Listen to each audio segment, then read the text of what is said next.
to Stay Cool Forever. Just tried to do that with my hands. Yeah. Completely botched it. Puts emphasis in it. Yeah. This is the podcast where we are currently deconstructing 90s genre films and seeing if they are still cool today, through the 2018 lens. And see if there's anything problematic or, if they hold the test of time. I'm Wade. I'm Zach. And this go-around, we're doing Christmas movies, or Christmas adjacent in this case. We did Die Hard 2, Die Harder. It definitely dies harder. I'm going to get right into it. Sucked more than the first one. Absolutely. And you saw the first one recently, so I'm going to count on you to draw the comparisons as to, what they kept. Because a lot of sequels, they'll just try to, one-up the successes of the first one. Well, see, the thing about this movie was the entirety of the setup, the plot devices, the whole movie is exactly the same. It's the exact same movie. Pretty much. Terrorists holding someplace hostage. Except instead of a business party, Christmas party, it's a bunch of planes that are trying to touch down in Dulles Airport in Washington, D.C. Which, by the way, do you know if that's still around? That airport? Yeah. When I Wikipedia to see where it was, it still came up, so let's say yeah. Well, there you go. All right. I was curious because I'd never heard that before. Yeah, maybe. And after hijinks like this, it's a wonder the airport didn't get shut down. Because they're really incompetent. It was so janky and under-supervised. My major issue with this... So, okay, 2018 lens. This would never fly, the entire premise of this movie. Oh yeah, post 9/11, it wasn't fun. Like, I was just thinking about how, terrifying the situation was. The whole time! Yeah. The whole time I was thinking, no, this would never work. This is actually kind of frightening, Flying isn't, quote-unquote, fun at all. Yeah. And then to add this sort of suspense into it. Now, imagine... they do recent movies on airplanes. Mm-hmm. How much of that movie do you think they cut out for the in-airplane showing? What, how do you like the censored version? Yeah, there had to have been. If you're going to be on an airplane, they're probably not going to show the really intense crash of the one plane that gets taken down to prove that they're serious. Oh, yeah. This would not be a good movie to watch on an airplane. Yeah, I don't think they should put it on an airplane, but it's my understanding that they did, and they had to edit out certain portions of the movie because we don't actually want to cause hysteria based on a movie. Excuse me, miss, is this actually going to happen? Is this probable? Is this based on a true story? It took me a while to realize who the news guy was. Oh, Thornburg. Yeah. The slime ball. Yeah, I had just watched fucking Die Hard, and the entire time I was wondering, who the fuck is this guy? Why is there a restraining order? What's the whole story here? Mm-hmm. And as it turns out, he was that one reporter from the first movie. Right, and I'm guessing he did the same shit in the first one where he incited panic by over-reporting on it to, sensationalize it or something. He was the one who was trying to get the story the whole time, He was driving around and then just kept trying to get in the way of the cops the first time around. He seemed like an inconsequential character in the first one because he was just the story reporter guy. Mm-hmm. And then to bring him back for the dumb plot device of him being an asshole on the plane and then, wanting to tell the story again to get on the network, it just seemed... You see it from a mile away. The second the old lady's isn't technology wonderful? Look at my taser. And I'm like, oh, and they are conveniently on the same flight, Holly and Thornburg. Yeah. So naturally, he's going to get, it's like Chekhov's gun, he's going to get tased for being an asshole reporter again. Yep. Nothing new there. Just stupid. And in the timeliness of the 2018 lens airport heist, okay, maybe the first one was a little wacky with they're going to take this whole building hostage to rob it, but building an air traffic control center at an abandoned church, come on, near an airport, and then hijacking the whole airport, their systems, everything, literally holding 15,000 people hostage, demanding a plane, this is super complicated. Yeah. This is the least convenient way to intercept that the Esperanza, the general guy. Absolutely. Any other time would have been preferable than setting up this elaborate scheme. honestly, if you had done just okay, they got Esperanza and they're traveling by car, and then you create some sort of diversion on the roads, and then you kidnap him and have a completely different story. Which you see more nowadays. Like, we're going to hijack the motorcade. Yeah. Literally MI6. Same story. Yeah. The first movie, that was at least a believable setup. Mm-hmm. To some extent, like, it's just basically a bank heist. Mm-hmm. They were just going for some bonds, stealing in a vault, and then they knew there were 7 locks on the vault, and so you just take over the building. Makes a lot more sense. This whole concept of creating a fake, control tower in the church, and then just I really dislike how convenient everything is. With the radio, you got a little mini radio tower. That's super convenient. This borderline abandoned town that just happens to exist within snowmobile range of the airport. Correct. So you see Will Sadler, Stewart, the bad guy. Mm-hmm. He's like at the airport in one breath, and then in the next scene, he's suddenly at this other place. It's just way too convenient. I think in real life they wouldn't have had all those planes taxi. They would have just flown everyone to a different airport. Yeah, there's got to be one nearby. Like, there's got to be one nearby. Philadelphia, New York, like all the East Coast airports got to be close enough together to divert, 1 hour, land at another one. Mm-hmm. And see, so they say, oh, well, the planes with the right amount of fuel were diverted to the nearest airports, but there's still like 10 up there that can't be diverted. And that makes no fucking sense. Yeah. And the air traffic controller guy, like, what did he say? Like, rack 'em, tag 'em, and stack 'em, and hey gang, like, we're fucked down here. All systems are fucked. Just keep flying around. Bad plan. Nice.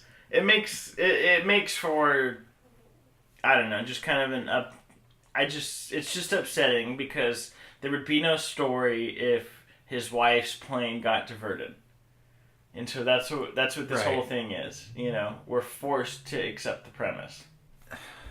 Just on that note, the fact in the first one, John McClane was the only man for the job. He showed up at the Christmas party and happened to be in another room when shit went down. So he was like the man on the inside saving the day. In this one, I get no sense that he was the only man for the job. He wasn't totally necessary. By inserting himself in situations, he causes a ton of death. Mm-hmm. Not just the goons, which they reintroduce, like, here's a bunch of dudes in SWAT gear. Like, cool, they're all going to die in a shootout. Like, here's another batch. It happened, 3 times. And if he had just let them, execute their plan, a plane full of people wouldn't have died. An entire airport SWAT team wouldn't have died in that construction wing of the airport. Yeah. All the goons... The crooked military people, I'm not saying he should have let the bad guys get away with it, but he was very quick to decide, my cowboy antics are going to get the job done, and collateral damage, there's no consequences. 0 consequences. He gets to just go home with his wife and ride off into the sunset with poor Marvin, the janitor. Yeah. I would just like to say, Roger Ebert, at the time, said that this is one of those thrillers like the Indiana Jones series that I categorize as bruised forearm movies because when the movie is over, your forearm is black and blue from where your date has grabbed it during the moments of suspense. I'm going to be 100% with you. That first movie, I was like, oh, there were moments where I caught myself being in the movie and having suspense. Mm-hmm. In this one, 0 suspense. There were stakes and hostages and you cared. Mm-hmm. But in this one, it wasn't like we've got someone captive. His wife's in the air, the planes are going to crash. Yeah, and I think it has to do with the premise because they should have just diverted the goddamn plane somewhere. There's really no realistic, cut and dry hostage situation. It's a plane that should have gone somewhere. Yeah. Bad guys are trying to do bad things, and our guy is inserting himself into all of it and causing mayhem, but it's heroic cowboy shit. It's so stupid. And with everything that we're saying here, I would also like to note that Roger Ebert goes on and says, because Die Hard 2 is so skillfully constructed and well-directed, it develops momentum that carries it past several credibility gaps that might have capsized a lesser film. clearly 2018 sure puts a different lens on this shit. Yeah, at the time for an action movie, this might have been forgivable because you got those payoffs, 2 giant plane explosions, lots of great squib work. But now, like, we've seen better, more coherent, more character-driven versions of this. Correct. And I think the payoffs, they were kind of lame. The ejector seat as the plane's exploding. Yeah, I remember that from the trailer. Yeah. That green screen shot of... Just come on. It was fun. I don't know. But to get you there, what we had to go through. I guess. So speaking of, Roger Ebert praising the, directors and stuff, I'll just do the stats. This one is 1990, which they are painfully aware of with their repeated mentions. It's the go-go 90s. Yep. Well, I got it right here. It's microwaves, microchips. Faxes and earphones. Faxes and earphones. There you go. It's the 90s. Honey, it's the 90s. Remember? Yeah. Never do that in a movie. It will date it so poorly. Come on. But at the time, I bet they thought, oh, this is fun. Yeah. We're winking. We're just campy. Decades changing. We're worth, devoting a significant chunk of your dialogue to. Because we're really just blowing stuff up. Yeah. People are just going to say words, but we're about getting from set piece to set piece. So the director, Renny Harlin, did Cliffhanger, Cutthroat Island, and The Long Kiss Goodnight, Gina Davis action vehicles, and Deep Blue Sea, which was one of those fun, so bad it's good kind of movies. He did Deep Blue Sea? Yeah. And the writers did the first Die Hard, Street Fighter, Judge Dredd, Commando, Bad Boys, Money Train, and The Flintstones. Oh! These 2 guys. So, there's some reasonable, 90s action credits. There's some good stuff in there. Yeah, stuff you recognize. Yeah. Stallone was Dredd, right? Yep, Dredd and Cliffhanger. That's right. And, Rotten Tomatoes said 68% critics, 70% audience, which, not to kick... I guess works. Kick a dead horse, but, I think that's generous. Roger Ebert gave it 3.5 out of 4. Oh my god. Yeah, I guess it's just nostalgic love for this. Because Die Hard, it's like Dirty Harry. It's a type of action movie that, dads loved. I guess. But, I mean, you can't say that it was better than the first one. I just don't know where he gets off, Roger Ebert. Did he say it was better than the first one? Well, he goes, given the enormous success of the original Die Hard, a movie I didn't enjoy nearly as much as this one. Producer Lawrence Gordon and his partners must have crossed their fingers before risking the sequel to a relatively untried director. But they did the right thing. This is terrific entertainment. Whoa. I disagree. I wholeheartedly disagree. It makes me wonder if he got paid for the review. Maybe. Or maybe he really fucking liked it. I don't know, but that's a bullshit review. Yeah, it's extremely generous. I want to segue to I know we touched on it a little bit. I want to talk about the world that this takes place in. The accountability gap, the lack of police when it's convenient, the existence of a police department and SWAT team in an airport. Yeah, that can't be real. Well, and then to have the 1980s version of the, bristly captain who's an idiot, and just needs things to get done. His haircut, by the way, is total early 90s. Whose? The chief of the airport. Dennis Franz? Yeah. I mean, let's be honest here. I think if you're going to be going bald, you shouldn't be growing a mullet with the hair that's left. You know what's funny? He looked exactly like the asshole cop who gives him the parking ticket at the beginning. Yeah! Except totally. a little softer version of that. And then it turns out that cop's his brother. Oh, it is? Yeah, he goes, meet my brother Vito. Oh, God. He goes, hi! And, hi, ha ha ha, we're having fun, your wife's gonna die. And then they crash the car, and Franz just curses for a minute while McClane slips away. Slips away with the reporter, and so there were 2 women in this movie that, one definitely hit on him, and another that just wanted nothing but the story. So is it my belief then in the third Die Hard, that news reporter chick is going to be the bad person and have a restraining order against McClane or something. You know, I mean, if we're going to continue consuming the same sort of plot device for the walkie-talkie, the hostage, you know, it unfortunately seems contrived. But let's get back to the world. Everything is just convenient. Absolutely. The airport's pre 9/11 where you could just a gang of mercenaries could hang around in black trench coats, smoking cigarettes, passing explosive packages between each other. Like, I mean, like John's like smoking in the airport, and I'm like, oh, cool, you used to be able to do that. But then just realizing that anybody could just show up and hang out. It's not like you had to have a ticket. Yeah, it's like the mall. Yeah. Yeah, you can just go hang out at the mall, but in this case, it'd be the airport. Which, mind you, nowadays would be really cool. They got the Kogi truck at the LAX. You know? What's that? Okay, so the Kogi truck is the Korean Mexican fusion. Bulgogi. Yeah. Kogi, okay. Yeah. It's fantastic. They have 4 trucks, and they're only at certain points during the certain times of the day, and you got to check Twitter to catch them. But they have a stand in LAX. Nice. Like a permanent one. You know, and so you would have to just get lucky that you're flying out of one terminal. And so that's all I'm saying. It might be cool to go hang out at the airport. We just can't anymore. And then John McClane is clearly the reason why. Yep.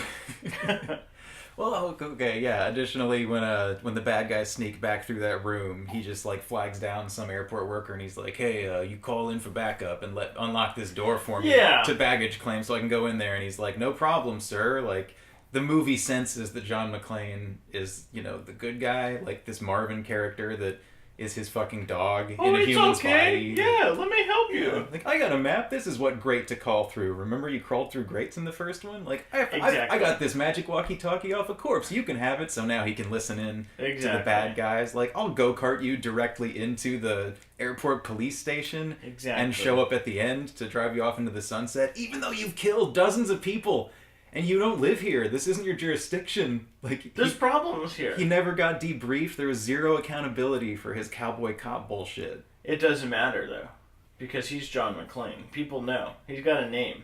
I read about your LA stories. Just because you're hot shit there doesn't mean you're somebody here. Ugh, kill me. All of Franz's, like, you're a loose cannon, just like, it's straight out of a cliche action cop playbook. Just tropes. And they just like, this is going to be the character that just swears a lot and high blood pressure, screaming, banging on the desk. Just tropes. And then there's always, I mean, I'm happy for the inclusionary aspect of this movie and the one prior, but why is there always got to be some, like, black guy who's going to help him? Sure, it was the driver. Yeah, it was the driver in the first one. Reginald L. Johnson, Family Matters, playing Powell. Al Powell. Yeah, who fantastic. I loved Al. Because I watched Die Hard 2 today and Die Hard 2 days ago, I'm holding the candles right next to each other, and that first one burnt way brighter. Yeah, and like, even let's just, okay, we're talking about character development and this one being more contrived. Like, Powell in the first one had so much character and pathos. He, like, told him that story. Correct. You know, about what, you know, like, I, you know, shot a kid accidentally and, like, took it really heavily and, like, really helped out. And the throwback in this one, you know, same with, like, Thornburg. Like, let's bring back the hits from the first one and do the same thing where he's stuffing his face with Twinkies. You know, like, hey, slow down there, cowboy. Fax me the prints. Like, you don't know how to work a fax machine? It's my wife keeps telling me to wake up and smell the 90s. For fax machines. Nice. This is just obsolete technology that gets so much airtime in this movie. It's like when you get a brand new pair of shoes and you want to show them off to everybody. You know, I think that was America in the 90s. Just slipping in their new product into conversation. We've got microwaves now. Microchips. Microchips. Were microwaves really that new?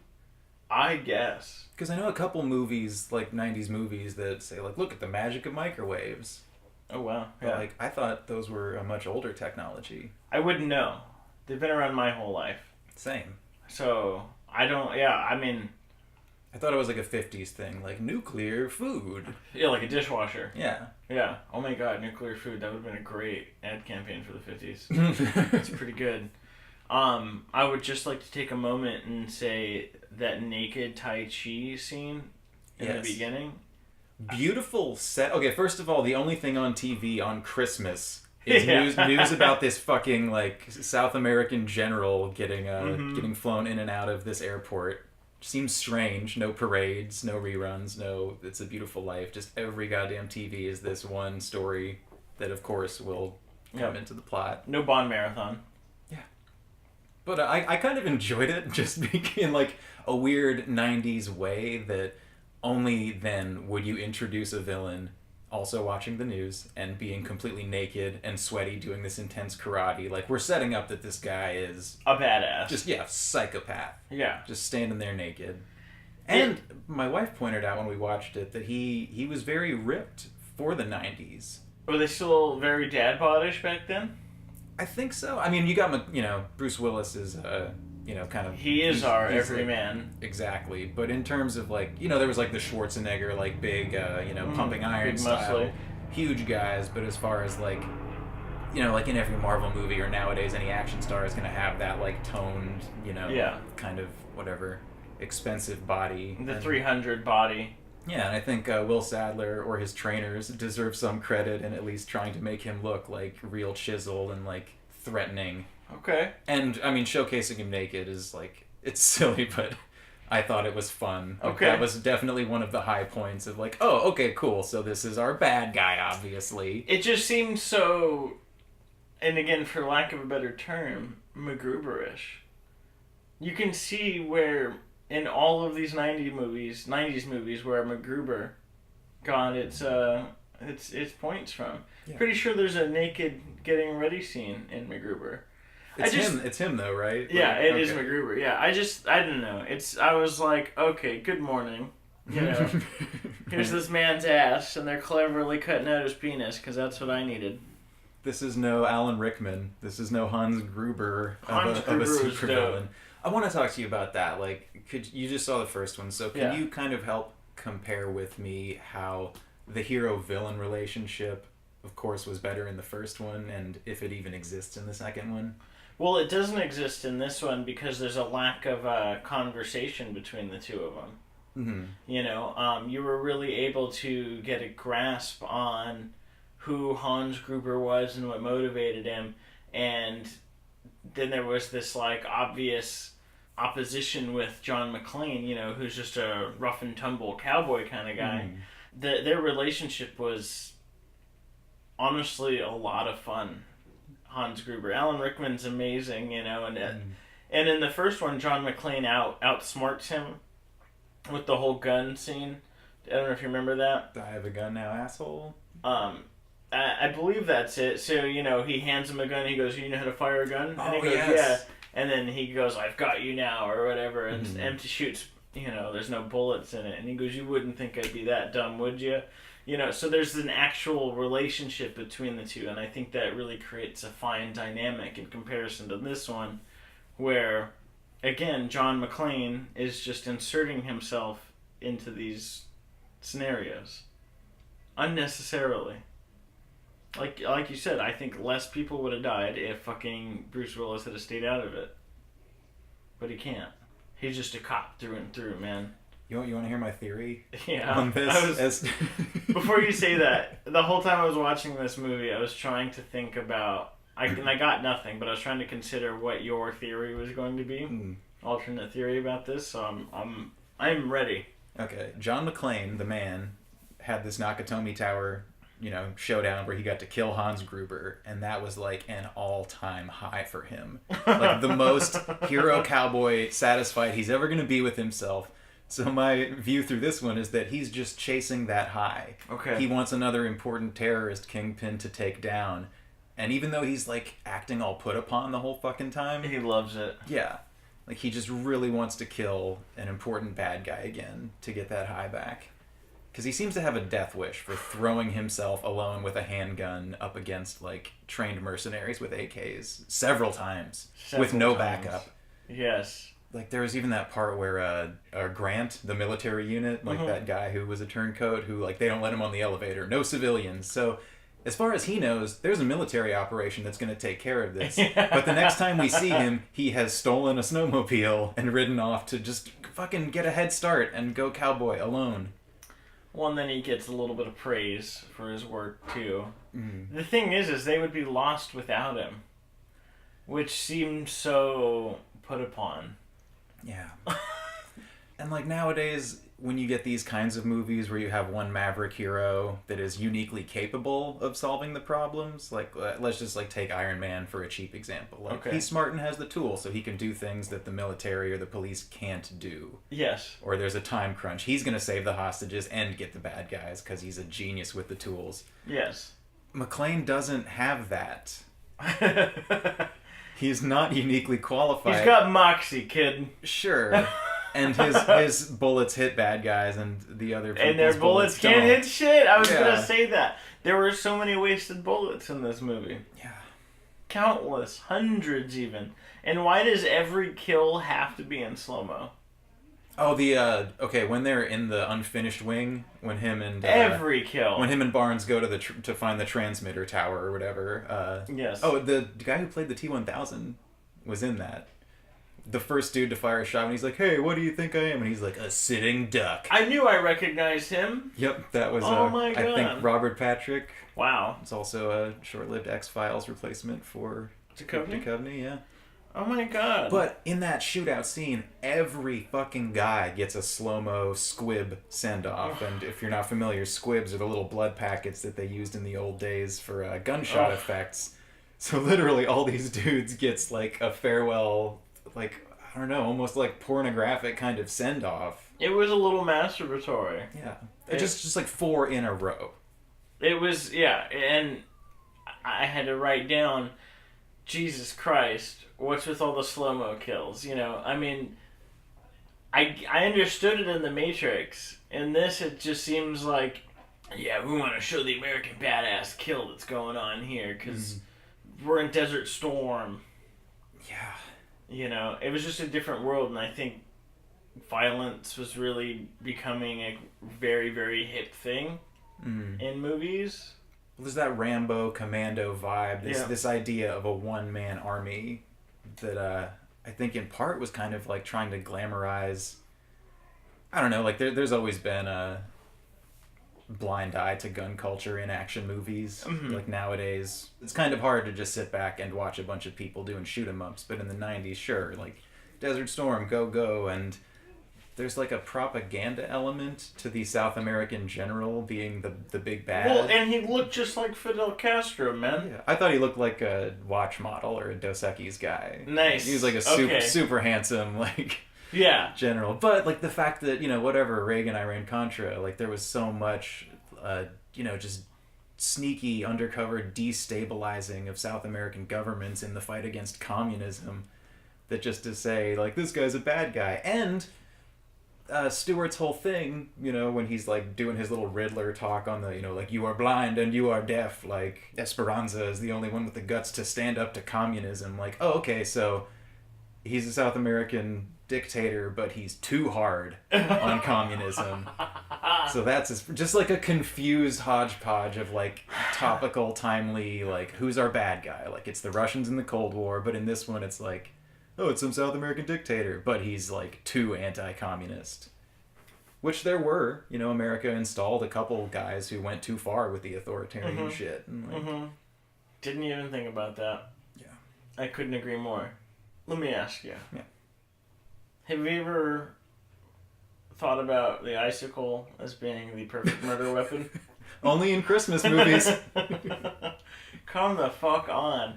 Although, I am thrilled that he stabbed him in the eye.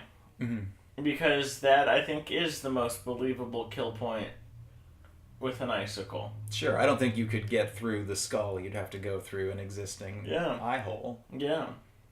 Which is just lovely that you see him struggling. He's lost the upper hand. It's great. But he keeps scrambling long enough for he and us to see that icicle, and we all know what's coming. Wily bastard. Yeah, McClane's super trigger happy.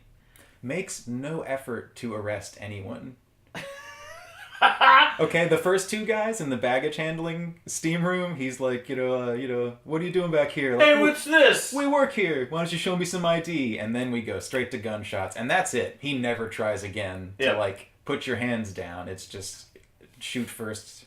No questions. Our John McClane knows what it's like dealing with a terrorist organization, man. Mm. He is the most qualified person in America. Yeah. As he would want you to think. I love that air traffic control room scene where they're like, "Is this what you expected, McClane?" And he's like, "No, this is just the beginning." Just the beginning. That fool smells it. He's got a fucking doctorate in these kinds of situations. God damn it. Oh, so when the terrorists are getting away with Esperanza, and they're cruising at probably what I imagine is 20 to 50 miles an hour. For a long time. For a long time. How long is that runway? Are you fucking kidding me? And then he was just going to take off with 10 feet? Yeah, it's not like they have air traffic control telling them to make a smooth takeoff. Like, you got the plane. Someone knows how to fly it. Jesus Christ. It's just, again, everything in this movie was just so convenient, including the ad-lib ADR that was everywhere. There were so many scenes where you couldn't see Bruce Willis, and then you were obviously getting different taped versions of different takes of one-liners, and it's just so over the top. The final scene when he's hugging his wife, he's moving his mouth and kissing, and while he's kissing, words are coming out clearly. And I was like, all right, jig is up, guys. Yeah. Progress peaked with frozen pizzas. Let's lightning round some quotes here. You're not pissing in somebody else's pool, are you? Yeah, and I'm fresh out of chlorine. What sets off the metal detector? The lead in your ass or the shit in your brain? Looks like your handiwork. Nah, I only do needlepoint. Yeah, well, it looks like the pros are on the wrong team tonight. Somebody want to run down to Radio Shack and get a transmitter? I'm just your kind of asshole. That was one of my favorite quotes. In that unfinished wing airport shootout scene, the last guy has a really strange line delivery of, "I'm gonna kick your fucking ass." Oh, yeah. Like, okay, so he's like a pervert too? Like, we really want this guy to die? Well, so are we to understand then that these terrorists, they're like, man, everything's gonna go smoothly unless fucking John McClane shows up, and then this guy goes, I'm gonna kick your fucking ass because John McClane fucking showed up. We gotta fucking put a foot in him. Yeah, like we prepared for this. Like, we were warned. We stayed. There was the McClane fact. The only thing that can stop us. Like, this plan is definitely gonna work. We're gonna build the air traffic control tower, hijack a plane, hijack a whole airport, blow up a transmitter. We're gonna get a military commando unit and an insider to, betray the U.S. government. But if John McClane shows up, we're fucked. So we are fucked. This guy he was ready to be the hero of his own story. The taser on the plane, and then she said she tried it on her dog. Oh, God. Okay, so cruelty to animals. Try it on yourself, bitch. What is this? And a weapon on a plane. Yeah! Just like, that couldn't happen. I'm sorry. I also thought it was weird that the phone situation seemed to work better on old planes. Oh, yeah! First off, he walks into the airport and says, "Where are the phones?" and then waits in line to get on a payphone, which is fucking hilarious. He has a pager. Yep, the whole pager scenario. On the topic of the pager, how come the in-laws were never like, hey, where the fuck are you? Beep, beep, beep, beep. Oh, yeah. There was no call. The kids were just with the in-laws. And then, Honey's supposed to show home with John McClane at... in 30 minutes. Okay, so it got delayed, let's say an hour or so. At that point, there definitely should have been a call. A little beep, beep, beep. Hey, where the fuck are you? But instead, he gets beep, beeped from Holly at the worst time. At the worst possible moment. But just the whole, calling someone on a phone, I assume that is possible if you, pay for Wi-Fi or something. I've never done that. Yeah, me either. So I was a little baffled by this. I'm like, did that actually exist in the late 80s and 90s, or are we just pretending? Yeah. I have no idea. I've never been on a plane with phones. Oh, and then so the reporters put me in first class. Did you see there were 2 wide and big giant chairs? She had a telephone. Am I to assume this is Coach? It can't be. Planes couldn't have been that much nicer 20, 30 years ago. Maybe they were. I have no fucking clue. I mean, things did get really bad. Maybe you get used to it. Fucking airlines. Like, how little can we get away with providing? And we're all just used to traveling in discomfort like that. Scummed by the fucking airplanes. Do planes have a fuel dump hatch on the wing? Is that a thing where you just like pull an unlocked fuel dump hatch that says fuel dump on it? And... Yeah, that's not very smart. That can't be real. Yeah. I also thought it was weird that, when McClane is on the wing, like, clearly some guys come out to stop him. Mm-hmm. Like, presumably because he's up to something or tampering with something. And then Will Sadler does a few foot sweeps and Street Fighter moves, knocks him off the plane. He doesn't break his spine or neck. And then he just walks back in the plane. Yeah. Like, this thing it's gushing fucking fuel. Yeah. No one notices. You did so much planning. And, so... Here's one thing that they did so much planning. You built an air traffic control center at a nearby church, and you didn't bother to notice that he dumped all your fuel. So, I think one of my biggest qualms and the biggest suspensions of disbelief here, it began with the plane exploding and then lighting the jet fuel on fire. Mm. My homie Mike's a truck driver, big fat guy. He used to deliver jet fuel. Jet fuel's not flammable. Really? Yeah. That's just a fun fact. It's like if you crash with jet fuel, it's not going to explode. It is not gasoline. Interesting. Yeah.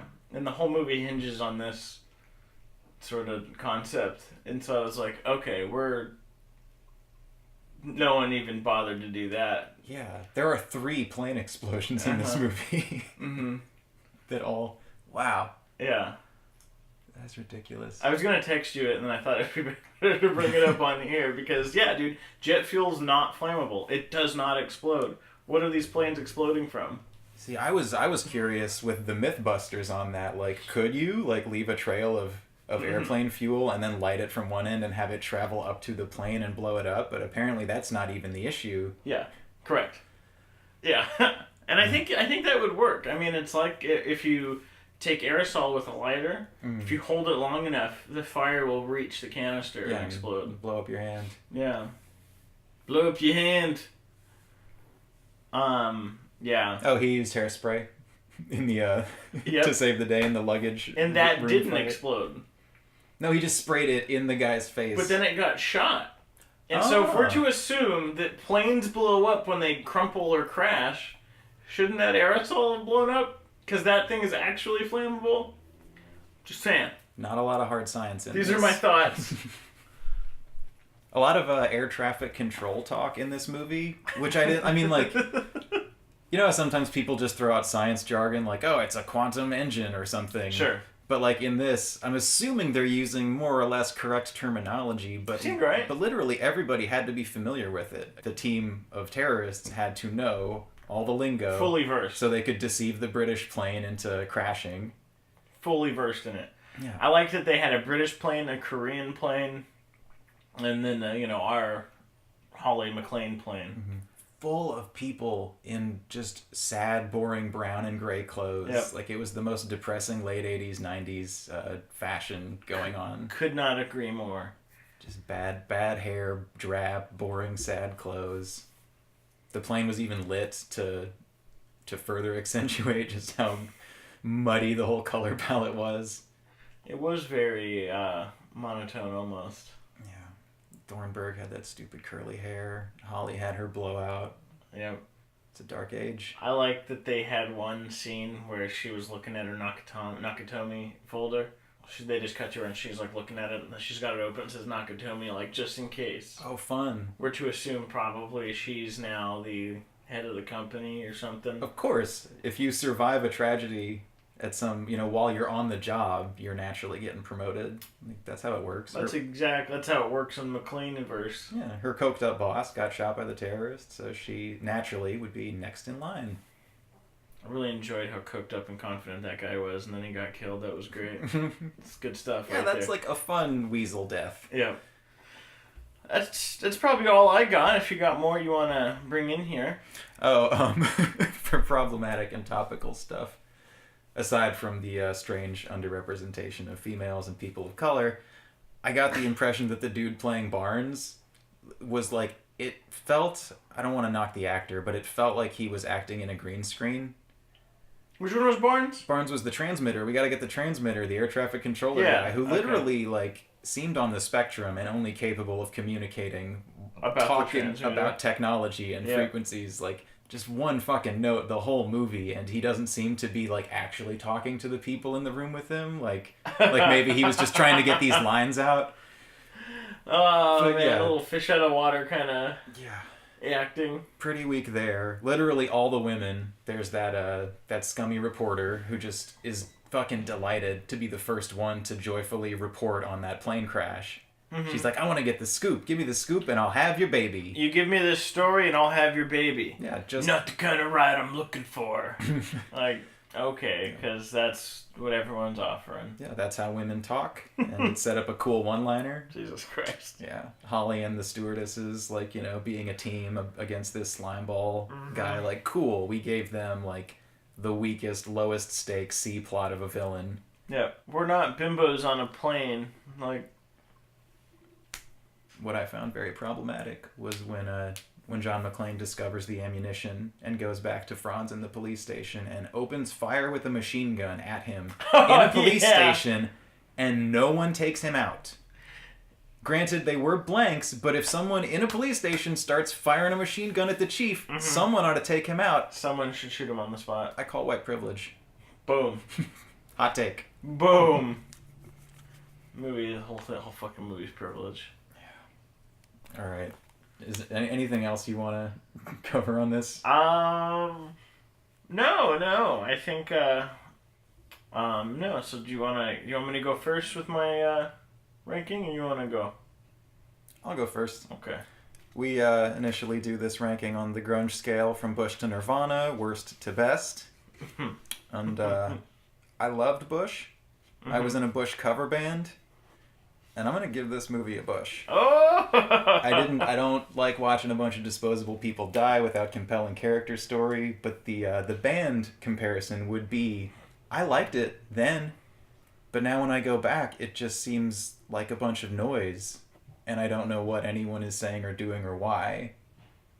Excellent. That hits the nail on the head. Yeah. I'll second that with a... Taylor Swift's version of Last Christmas. Okay. Veering way off of the grunge. I know it's not grunge, but, you know, it's a Christmas song. It's the shell of a Christmas song with poor delivery. Okay. I think I know exactly what you're saying in this. You know, I mean... The original was great. Original was so awesome. Much to enjoy. Just like Wham's Last Christmas. The best Christmas song ever written was fantastic. And then Die Hard 2... The Taylor Swift cover of the best Christmas song ever, Wham's Last Christmas. Just missed the melody. Yeah, same substance, none of the joy. Her version doesn't even have the synth line. Yes. You know that I have a problem with this. I do know this. Well, thanks for listening. Yeah, thanks for listening. Forgive me for being a little down on this one. I just, you know... That's what we're doing here. We're revisiting them to tell you whether or not we thought they stayed cool. This one didn't. Yeah, there's better Christmas-adjacent movies to watch. Watch the first one. Definitely watch the first one. First one's a joy. That one was a pure joy. Yeah. Alan Rickman's a treasure. Well, anyway, so if you are listening to this, you know, you can check it out on Apple Music, TuneIn, Stitcher, Podmust, Pippa. We got a Twitter? Did I say iTunes? We have no official Twitter, but you can hit me on Twitter at LAZacharyK. And soon we'll have a Twitter, and, you know, send us your thoughts, your messages. Next week is... Miracle on 34th Street. Jesus, no. Santa goes to court. That's gonna be a joy. I can't wait for that one. All right, thanks for listening. Thank you. Bye.